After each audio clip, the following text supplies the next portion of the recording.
जय श्री राम। इस वीडियो में मैंने स्वामी विवेकानंद जी के व्यक्तित्व कृतित्व से संबंधित कुछ घटनाएं, कुछ प्रसंग और कुछ प्रेरक विचार का समावेश करने का प्रयत्न किया है। स्वामी जी के विराट व्यक्तित्व को कुछ मिनटों, कुछ वाक्यों में पिरोना यह प्रमाद है। फिर भी उनके व्यक्तित्व से एक असीम ऊर्जा प्राप्त होती, अतः यह चर्चा मैं संक्षेप में करना चाहूँगा। कलकत्ते के एक कायस्थ परिवार में पिता विश्वनाथ दत्त, माता भुवनेश्वरी देवी के यहाँ जन्मे इस बालक नरेंद्र में बाल्यकाल से कुछ ऐसे गुण थे जिसको देखकर सभी यह दांतों तले उंगली दबाते कि ये बालक आगे चलकर कुछ बनेगा। बालक नरेंद्र के प्रारंभिक बातों को देखकर ऐसा लगता कि वे अंधविश्वासी हों, किंतु ऐसा नहीं। वे किसी को भी देखते और पूछते, आपने ईश्वर को देखा है? क्या आप मुझे उनका साक्षात्कार करा सकते हैं?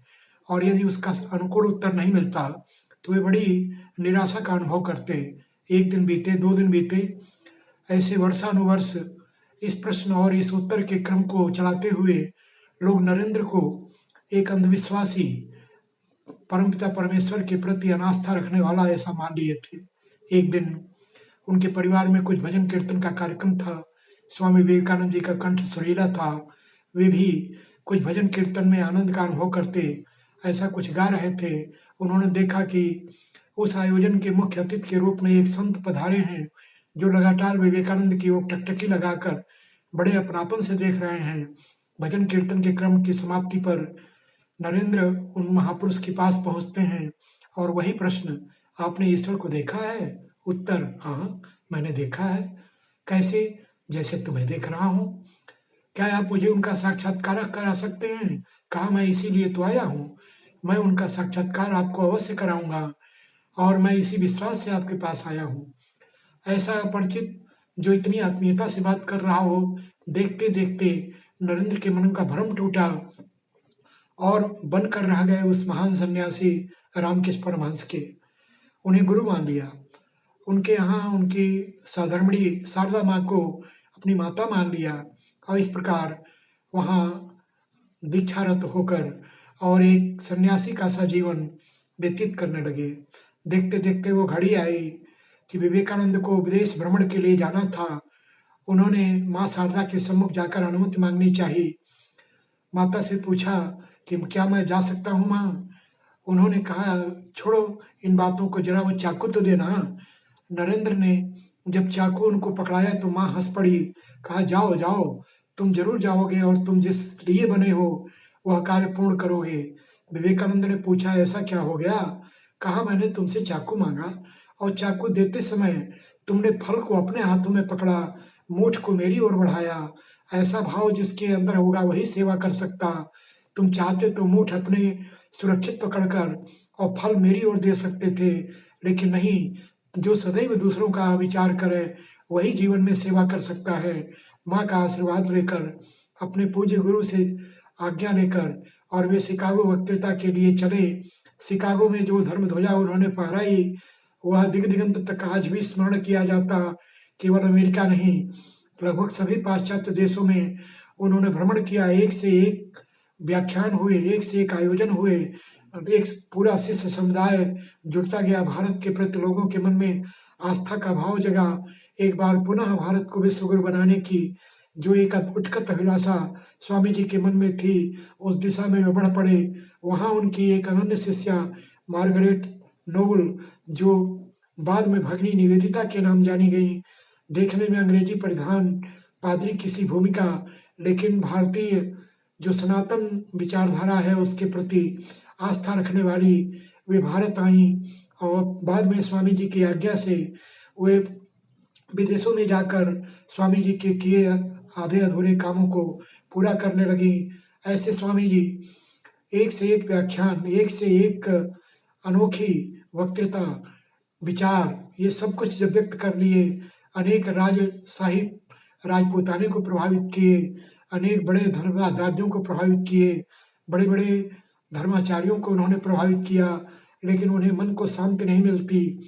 तब तक उनके गुरु रामकृष्ण परमहंस जी विदा हो चले थे और वे रामकृष्ण परमहंस जो एक छोटे बच्चे की तरह विचार करते, आज उनके बिना विवेकानंद बड़े अपने को असहाय अनुभव करते। उन्हें याद आई एक घटना, जब कुछ मांगने के लिए स्वामी विवेकानंद और गुरु से कहे, तो उन्होंने कहा, मुझसे क्या मांगते, माता काली से मांगो। वे बार बार काली के सम्मुख जाते और लौट कर आते तो गुरु पूछते, मांगा? कहा, नहीं, वहां जाता हूँ तो मेरे मन में बड़े सात्विक विचार आते, मैं काली माँ से कुछ नहीं मांग पाता, मैं सोचता हूँ कि वे मेरी स्वयं चिंता करेंगी, यही भाव। तब रामकृष्ण परमहंस ठहास कर हंसे और कहा, बहुत अच्छा, तुम्हारे विचार उत्तम हैं। और ऐसे में रामकृष्ण परमहंस एक छोटे बच्चे को जैसे सिखाया जाता, पढ़ाया जाता, वे सिखाते रहते। विवेकानंद अपने गुरु के बारे में बहुत अच्छी चर्चा करते, लेकिन विनोद प्रिय थे और वे कहते, मेरे स्वामी जी को, मेरे गुरु को गणित नहीं आती, व्याकरण भी उन्हें बहुत कम आता। ऐसी कुछ बातें वे कह जाते जिससे कि लगता कि वे स्वामी रामकृष्ण परमहंस की निंदा कर रहे हों। लेकिन बाद में जो वे अंतिम बात कहते, उससे उनकी गरिमा बढ़ जाती और वे कहते कि लेकिन किसी भटके हुए नरेंद्र को रामकृष्ण परमहंस स्वामी विवेकानंद बना देने की अद्भुत क्षमता रखते हैं। यह गुण केवल मेरे गुरु में है, और अपने गुरु के प्रति बड़ी आस्था रखते। ऐसे गुरु से सदैव प्रेरणा प्राप्त करते, और यही कारण है कि विदेश की धरती पर वे जब भी जहाँ भी रहे, वे अपने गुरु को स्मरण करते रहे। जब अनेक वर्षों के प्रवास के बाद स्वामी जी भारत लौटे थे, तो पानी की जहाज से लौटे थे, और बंदरगाह पर उतरने के बाद वे उस बालुकामय बीच पर लौटने लगे। लोगों ने पूछा, स्वामी जी ऐसा क्यों कर रहे हैं? कहा, वर्षों भोग भूमि पर रहने के कारण मेरे शरीर में दूषितपन आ गया, मेरा मन मैला हो गया। मैं इस भारत भूमि की पवित्र रजकण में लौटकर अपनी भारत माता की गोदी में लौट पोट कर और अपने को पवित्र कर रहा था। भारत माता के प्रति ऐसे विचार थे। स्वामी जी शरीर को पुष्ट रखने में विश्वास करते।